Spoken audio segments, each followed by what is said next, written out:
Prima i disoccupati, gli studenti, gli esodati, i precari, i cassaintegrati. Nella scelta dei 900 scrutatori che saranno impegnati alle prossime elezioni regionali, la Commissione elettorale del Comune di Padova darà precedenza alle persone con difficoltà economiche.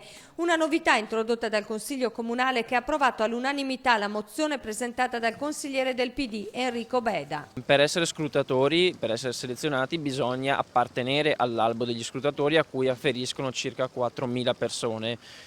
C'è bisogno di circa 900 scrutatori il prossimo 31 maggio, per cui in questi giorni è stato possibile per le persone iscritte a quest'albo di certificare il proprio status di difficoltà. Un'autocertificazione dunque per attestare la propria condizione. All'amministrazione il compito di eseguire controlli a campione per accertare la veridicità dei dati dichiarati.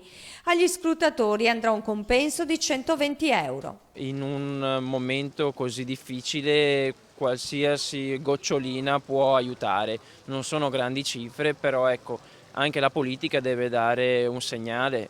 Questa mozione vuole andare proprio in questa direzione, aiutiamo chi ha meno.